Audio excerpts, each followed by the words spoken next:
Page number 211 continued. Prose writers of the Romantic period. Aside from the splendid work of the novel writers Walter Scott, whom we had considered, and Jane Austen, to whom we shall presently return, the early 19th century is remarkable for the development of a new and valuable type of critical prose writing. If we accept the isolated work of Dryden and Addison, it is safe to say that literary criticism in its modern sense was hardly known in England until about the year 1825. Such criticism as existed seems to us now to have been largely the result of personal opinion or prejudice. Indeed, we could hardly expect anything else before some systematic study of our literature as a whole had been attempted. End of page 211, now page 212. In one age, a poem was called good or bad according as it followed or ran counter to so-called classic rules. In another, we have the dogmatism of Dr. Johnson. In a third, the personal judgment of Lockhart and the editors of Edinburgh Review and the Quarterly, who so violently abused Keats and the Lake poets in the name of criticism. Early in the 19th century, there arose a new school of criticism, which was guided by knowledge of literature on one hand and by what one might call the fear of God on the other. The latter element showed itself in a profound human sympathy, the essence of the Romantic movement, and its importance was summed up by Dr. De Quincey when he said, "Not to sympathize is not to understand." These new critics, with abundant reverence for past masters, could still lay aside the dogmatism and prejudice which marked Johnson and the magazine editors and read sympathetically the work of a new author with the sole idea of finding what he had contributed or tried to contribute to the magnificent total of our literature. Coleridge, Hunt, Hazlitt, Lamb and De Quincey were the leaders in this new and immensely important development, and we must not forget the importance of the new periodicals like the London Magazine, founded in 1820, in which Lamb, De Quincey and Carlyle found their first real encouragement. Of Coleridge's Biographia Literaria and his lectures on Shakespeare we have already spoken. Leigh Hunt, 1784 to 1859, wrote continuously for more than 30 years as editor and essayist, and his chief object seems to have been to make good literature known and appreciated. William Hazlitt, in a long series of lectures and essays, treated all reading as a kind of romantic journey into new and pleasant countries. To his work largely with that of Lamb was due to the new interest in Elizabethan literature which so strongly influenced Keats' last and best volume of poetry. For those interested in the art of criticism and in the appreciation of literature, both Hunt and Hazlitt will well repay study, but we must pass over their work to consider the larger literary interest of Lamb and De Quincey, who were not simply critics of other men's labor, but who also produced some delightful work of their own, which the world was carefully put away among the things worthy to be remembered. Charles Lamb, 1775 to 1834. In Lamb and Wordsworth, we have two widely different views of the Romantic movement. One shows the influence of nature and solitude, the other of society. Lamb was a lifelong friend of Coleridge and an admirer and defender of the poetic creed of Wordsworth. But while the latter lived apart from men, content with nature and with reading an occasional moral lesson to society, Lamb was born and lived in the midst of the London streets. The city crowd, with its pleasures and occupations, in its endless little comedies and tragedies, alone interested him. According to his own account, when he paused in the crowded streetcars, tears would spring to his eyes, tears of pure pleasure at the abundance of so much good life. And when he wrote, he simply interpreted that crowded human life of joy and sorrow, as Wordsworth interpreted the woods and the waters, without any desire to change or to reform them. He has given us the best picture we possess of Coleridge, Hazlitt, Landor, Hood, Cowden Clarke, and many more of the interesting men and women of his age, and it is due to his insight and sympathy the life of those far-off days seems almost as real to us as if we ourselves remembered it. Of all our English essayists, he is the most lovable, partly because of his delicate old-fashioned style and humor, but more because that cheery and heroic struggle against misfortune which shines like a subdued light in all his writings. Works. The works of Lamb divide themselves naturally into three periods. First, there are his early literary efforts, including the poems signed C.L. in Coleridge's poems on various subjects, his romance Rosamund Grey, his poetical drama John Woodville, and various other immature works in prose and poetry.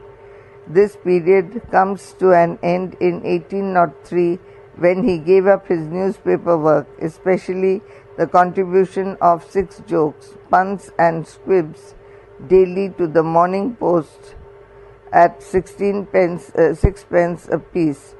The second period was given largely to literary criticism and the tales from Shakespeare written by Charles and Mary Lamb, the former reproducing the tragedies and the latter comedies. May be regarded as his first successful literary venture. The book was written primarily for children, but so thoroughly had brother and sister steeped themselves in the literature of the Elizabethan period that young and old alike were delighted with this new version of Shakespeare's stories, and the tales are still regarded as the best of their kind in our literature. End of page 212, now page 213. In 1808 appeared his Specimens of English Dramatic Poets Contemporary with Shakespeare. This carried out the splendid critical work of Coleridge and was the most noticeable influence in developing the poetic qualities of Keats as shown in his last volume. The third period includes Lamb's criticisms of life, which are gathered together in his essays of Ilia, and his last essays of Ilia were published 10 years later. These famous essays began in 1820 with the appearance of the New London magazine and were continued for many years with such subjects as the dissertation of roast pig, old China, praise of chimney sweepers, imperfect sympathies, and a chapter on years, Mr. Battle's opinions on what a whist, Macquarie End, Grace Before Meat, Dream Children, and many others being chosen apparently at random, but all leading to a delightful interpretation of the life of London as it appeared to a quiet little man who walked unnoticed through its crowded streets. In the first and last essay, which we have mentioned, Dissertation on Roast Pig and Dream Children, we have the extremes of Lamb's humor and pathos. The style of all these essays is gentle, old-fashioned, irresistibly attractive. Lamb was especially fond of old writers and borrowed unconsciously from the style of Barton's Anthony of Melancholy and from Brown's Religio Medici and from the early English dramatists. But this style had become a part of Lamb by long reading, and he was apparently unable to express his new thoughts without using their old quaint expressions. Though these essays are all criticisms of appreciation of the life of its age, they are all intensely personal. In other words, they are an excellent picture of Lamb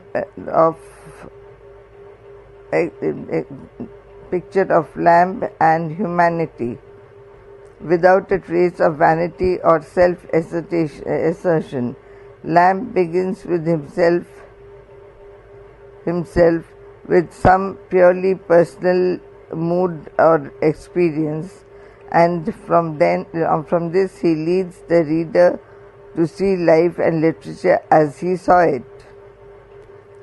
It is this wonderful combination of personal and universal interests, together with Lamb's rare old style and quaint humor, which make the essays remarkable. They continue the best tradition of Addison and Steele, our first great essayists, but their sympathies are broader and deeper, and their humor are more delicious than any which preceded them. Thomas De Quincey, 1785 to 1859. In De Quincey's, the romantic element is even more strongly developed than in Lamb, not only in his critical work but also his erratic and imaginative life. He was profoundly educated, even more so than Coleridge, and was one of the keenest intellects of the age. Yet his wonderful intellect seems always subordinate to the passion for dreaming. Like Lamb, he was a friend and associate of the Lake Poets, making his headquarters in Wordsworth's old cottage at Grasmere for nearly 20 years. Here that resemblance ceases, and a marked contrast begins. As a man, Lamb is the most human and lovable of all other atheists.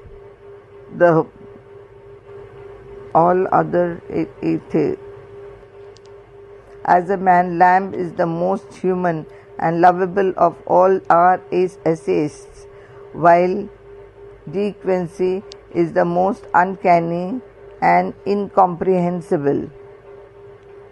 Lamb's modest work breathed the two essential qualities of sympathy and humor. The greater number of De Quincey's essays, while possessing more or less of both these qualities, are characterized chiefly by that brilliant style. Life as seen through De Quincey's eyes is nebulous and chaotic, and there is a suspicion of the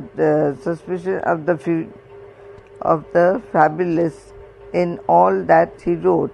Even in the Revolt of the Tartars, the romantic element is uppermost, and of course, and in much of De Quincey's prose, the element of unreality is more noticeable than in Shelley's poetry. Of his subject matter, his facts, ideas, and criticisms, we are generally suspicious, but of his style, sometimes stately and sometimes headlong, now gorgeous as an oriental dream, now musical as Keats' Endymion, and always, even in the most violent contrast, showing a harmony between the idea and the expression, such as no other English writer, with the possible exception of Newman, has ever rivaled.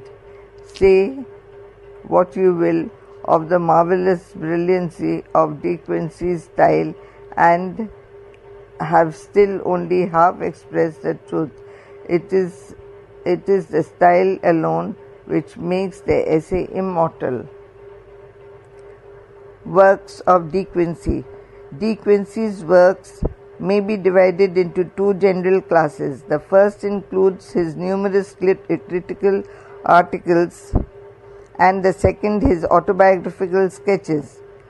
All his works, it must be remembered, were contributed to various magazines and were hastily collected just before his death. Hence the general impression of chaos which we get from reading them. End of page 213. Now 214. From a literary point of view, the most illuminating of De Quincey's critical works is the literary reminiscences. This contains brilliant appreciations of Wordsworth, Coleridge, Lamb, Shelley, Keats, Hazlitt, and Landor, as well as some interesting studies of the literary figures of the age preceding. Among the best of his brilliant critical essays are Oil and Knocking at the Gate of Macbeth, 1823, which is admirably suited to show the man's critical genius, and Murder, considered as one of the fine arts, which reveals his grotesque humor. Other suggestive critical works, if one must choose another such a multitude, are his letters to a young man, Joan of Arc, The Revolt of the Tartars, and The English Mail Coach. In the last named essays, The Dream Fugue, Fugue, is one of the most imaginative of all his curious works. Of De Quincey's autobiographical sketches, the best known is his Confessions of an English Opium Eater.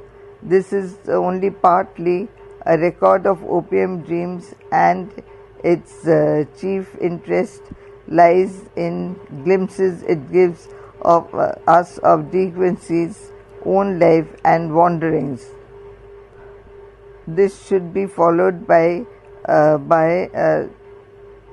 Suspira de Profundis, which is chiefly a record of gloomy and terrible dreams produced by opiates.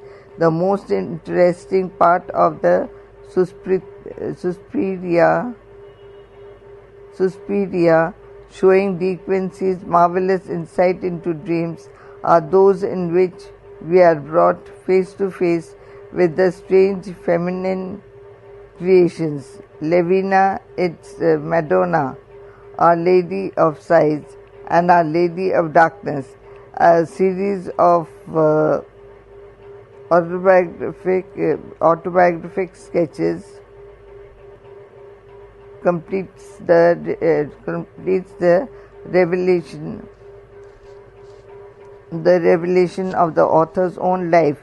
Among his miscellaneous works may be mentioned, in order to show his wide range of subjects, Clostridium, a novel, Logic of Political Economy, the essays on style and rhetoric, Philosophy of Herodotus, and his articles on Goethe, Pope, Schiller, and Shakespeare, which he contributed to the Encyclopaedia Britannica.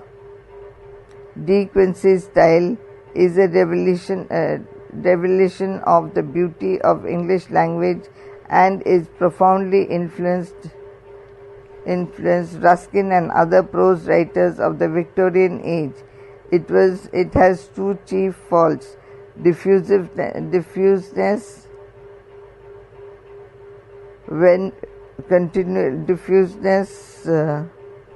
which continually leads De Quincey away from his object, and triviality, which often makes him halt in the midst of a marvelous paragraph to make some light jest or witticism that has some humor but no mirth in it. Notwithstanding these faults, De Quincey's prose is still among the few supreme examples of style in our language. Though he was profoundly influenced by the 17th century writers, he attempted definitely to create a new style which should combine the best elements of prose and poetry. In consequence, his prose works are often like those of Milton, more imaginative and melodious than much of our poetry. He has been well called the psychologist of style, and as such his works will never be popular, but to the few who can appreciate him, he will always be an inspiration to better writing. One has a deeper respect for our English language and literature after reading him. Secondary writers of Romanticism. One has only to glance back over the authors we have been studying: Wordsworth, Coleridge, Southey, Byron, Shelley, Keats, Scott, Lamb, De Quincey, to realize the great change which swept over the life and literature of England in a single half-century under two influences which we now know as the French Revolution in history and the Romantic movement in literature. In life, men had rebelled against the too strict authority of state and society. In literature, they rebelled even more vigorously against the bonds of classicism, which had sternly repressed a writer's ambition to follow his own ideals and to express them in his own way. Naturally, such an age of revolution was essentially poetic. Only the Elizabethan age surpasses it in this respect, and it produced a large number of minor writers who followed more or less closely the example of its great leaders. Among novelists, we have Jane Austen, Frances Burney, Maria Edgeworth, Jane Porter, and Susan Ferrier, all women, be it noted. Among the poets, Campbell, Moore, Hogg, Mrs. Hemans, Heber, Keble, Hood, and Ingoldsby, Richard Barman, and among miscellaneous writers, Sidney Smith, Christopher North, Chalmers, Lockhart, Leigh Hunt, Hazlitt, Hallam, and Landor. Here is an astonishing variety of writers, and to consider all their claims to remember would itself require a volume. Though these are generally classed as secondary writers, much of their work has claims to popularity and some of it to permanence. Moore's Irish Melodies, Campbell's Lyrics, Keble's Christmas Year, and Jane Porter's Thaddeus of Warsaw and Scottish Chiefs have still a multitude of readers. End of page 214, now page 215. Still have a multitude of readers, where Keats, Lamb, and De Quincey are prized only by cultured few, and Hallam's historical and critical works are perhaps better known than those of Gibbon, who nevertheless occupies a larger space in our literature. Among all these writers, we choose only two, Jane Austen and Walter Savage Landor, whose works indicate a period of transition from the Romantic to the Victorian age. Walter Savage Landor, 1775 to 1864. While Hazlitt, Lamb, De Quincey, and other Romantic critics went back to nearly early English literature for their inspiration, Landor shows a reaction from the prevailing Romanticism by his imitation of the ancient classic writers. His life was an extraordinary one, and like his work, abounded in sharp contrasts. On the one hand, there are his egoism, his uncontrollable anger, his perpetual lawsuits, and the last sad tragedy with his children, which suggests King Lear and his daughters. On the other hand, there is his steady devotion to the classics and to the cultivation of deep wisdom of the ancients, which suggests Pindar and Cicero. In his works, we find the wild extravagance of Gebir, followed by the superb classic style and the charm of Pericles and Aspasia. Such was Landor, a man of high ideals, perpetually at war with himself and the world. Works of Landor. Landor's reaction from Romanticism is all the more remarkable in view of his early efforts, such as Gebir, a wildly romantic poem which rivals any work of Byron or Shelley in its extravagance. Notwithstanding its occasional beautiful and suggestive lines, the work was not and never has been successful, and the same may be said of all his poetical works. His first collection of poems was published in 1795, his last a full half century later in 1846. In the latter volume, the Hellenics, which includes some translations of the earlier Latin poems called Idyllia Heroica, one has only to read the Hamardaid, Hamar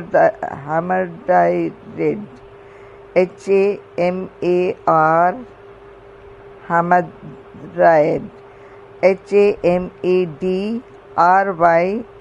Hamardaid, and compared it with the lyrics of the first volume in order to realize the astonishing literary vigor of a man who published 2 volumes a half century apart without any appreciable diminution of poetical feeling. In all these poems, one is impressed by the striking and original figures of speech which Landor uses to emphasize his meaning. It is by his prose works largely that Landor has won a place in our literature, partly because of their intrinsic worth, their penetrating thoughts, and severe classic style, and partly because of their profound influence upon the writers of the present age. The most noted of his prose works are his 6 volumes of imaginary conversations. For these conversations, Landor brings together, sometimes in groups, sometimes in couples, well-known characters of rather shadows from our 4 corners of the earth and from the remotest ages of recorded history. Thus, Diogenes talks with Plato, Aesop with a young slave girl in Egypt, Henry VIII with Anne Boleyn in prison, Dante with Beatrice, Leofric with Lady Godiva, all these and many others, from Epictetus to Cromwell, and are brought together and speak of life and love and death, each from his own point of view.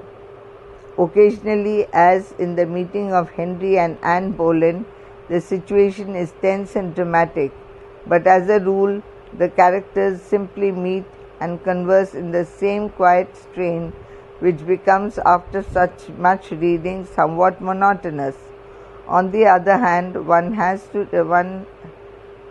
who reads the imaginary conversations is lifted at once into a calm and noble atmosphere which braces and inspires him, making him forget petty things like a view from a hilltop.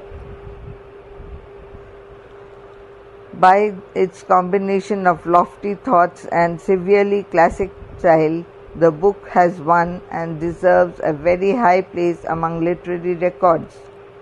The same criticism applies to Pericles and Aspasia, which is a series of imaginary letters telling the experience of Aspasia, a young lady from Asia Minor who visits Athens at the summit of its fame and glory in the great age of Pericles.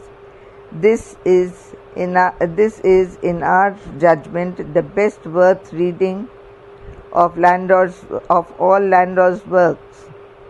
One gets from it not only Landor's classic style, but what is well worthwhile,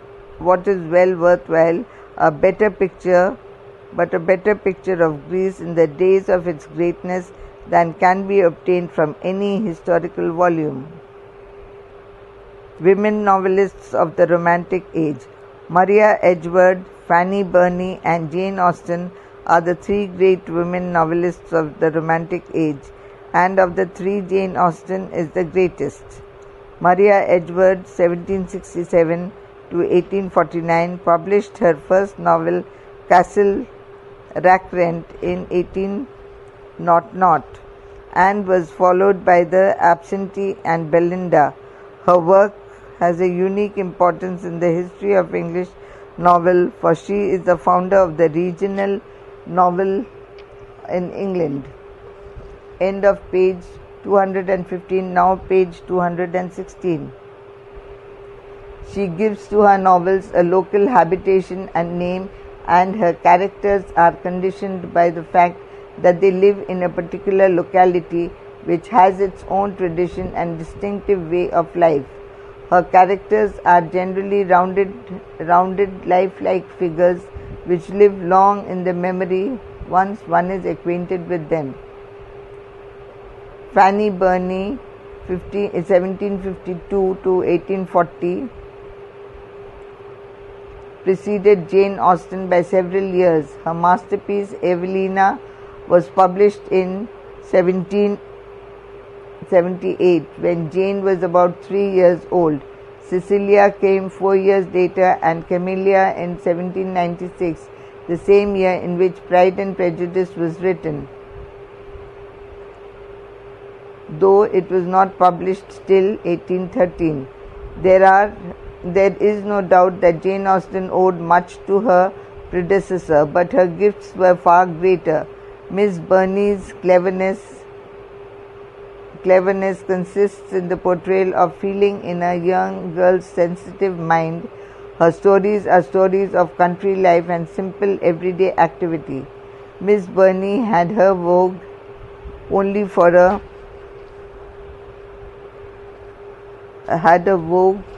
Miss Burney had her vogue only for a short while, as she dealt with contemporary manners. The only one of her novels which is still read is Evelina, 1778, but it is not to be compared with any of Jane Austen's novels, which are for all time. Jane Austen is far ahead of Miss Burney in the field of characterization also. In this respect, Macaulay compared her to Shakespeare. Jane Austen is also as far ahead of Fanny Burney in the use of simple direct English as well as she is in construction and effect. Jane Austen, 1775 to 1817.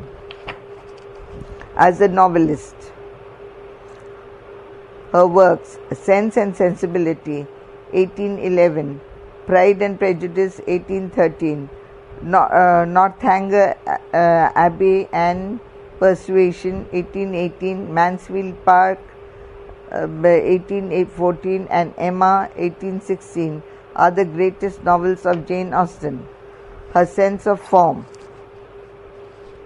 Jane Austen is regarded as a modern novelist, for she is the leading exponent of what Robert Liddell calls the pure novel, for she delights us by the formal qualities of her composition, by her study of the relation between the characters, of their relation to a central theme.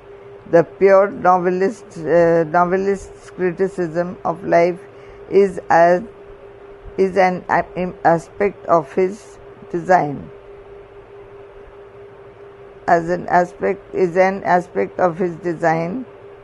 It is the formal ordering of his material that itself constitutes his criticism of life. Pure art often tends to become abstract, as often distorts reality in the interest of the design of the pattern. But this does not happen with Jane Austen. She is artist enough to avoid this trait. Perfection is achieved by a recognition of one's limits, and Jane Austen is perfect precisely because she recognizes her limits. Jane Austen, a moralist. She has her own interpretation of life to offer, and her design is always subordinated to this end. As Walter Allen puts it, Jane Austen was a moralist, an 18th century moralist. She was the last and the finest flower of that century. But she is curious, but she is entirely free from 18th century sentimentality. Indeed, sentiment is more often the object of her satire. She does not also indulge in the crude horseplay and buffoonery of the 18th century novelist. She does not indulge in any direct moralizing. She uses irony as her weapon, as the instrument of her comic vision. The silly, the affected, and the stupid are objects of her contempt, which gets drier and more withering with each successive novel. Her ironic treatment of folly, silliness, and affection is a moral comment. Her fraction is deepest in irony, both in language and situation. She is an example of the moralist as a satirist. Her standard judgment. The main emphasis in Jane Austen's work is the manner which she regards as morals in microcosm. The standards by which manners and morals are to be judged are both explicit and implicit in her novels. Her self-command, a just consideration of others, knowledge of heart, and a principle of right derived from education are the standards by which she judges her characters. In her view, the errors and follies of youth are always the result of faulty upbringing. Lydia is so frivolous and giddy, and she elopes with a worthless person like Wickham only because she is a neglected and spoilt child. She has been not looked after by her parents. Any deviation from the accepted code of manners is likely to be to have unhappy consequences. The world of her novels is a restricted world, but in her judgment of character and action in this limited world, she is so uniformly right that one feels she would also be uniformly right in her judgment in the larger world outside. Her world may be a limited one, but this does not invalidate her conclusions. They are right for all times and all ages. Her method of character delineation is superb, but what gives her characters their value is the fact that it is through them that the novelist presents her view of life, which is highly serious criticism of life expressed in terms of comedy. Comedy deals with the conflict between illusion and reality, and this is also the conflict in the novels of Jane Austen. She shatters the follies and illusions of mankind and thus makes it know the truth. End of page 216. Now to page 217. She judges her characters by the triple standards of goodness, sense, and taste. Those who fall below these standards are censured. Her characters expose themselves in their own words so that we know them through and through and can imagine them in situations in which she has never described them. In Pride and Prejudice, she finds self-deception, folly and illusions folly and silliness to be funny, but in her In her later novels, her tone is drier and more consequent, more contemptuous. Theme of her novels: the attainment of self-knowledge on the part of the central figures is always Jane Austen's theme, and self-knowledge results in goodness.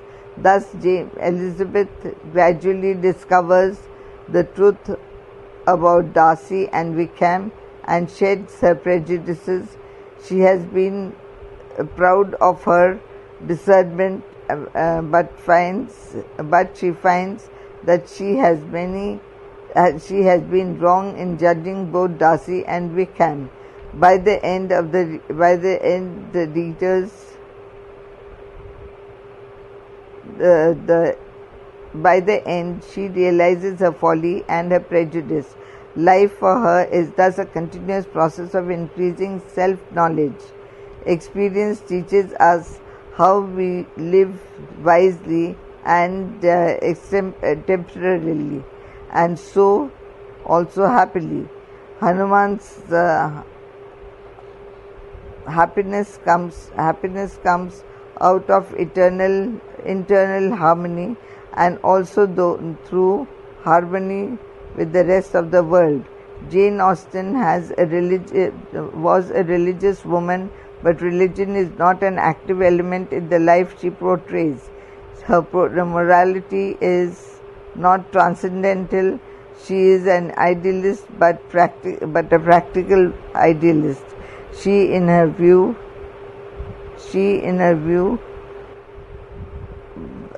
is an idealist, but a practical idealist. In her view, human beings have a duty to perform to themselves and others, and it is only by performing this duty that the true happiness can be achieved. All her novels, even Pride and Prejudice, are educational novels. She is concerned with the achievement of a perfect marriage as essential for happiness, for it is the chief of the human relations.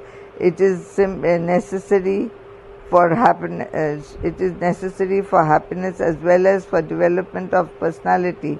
Thus, Elizabeth and Darcy are each other's counterpart, and they achieve perfection in their marriage. A perfect marriage is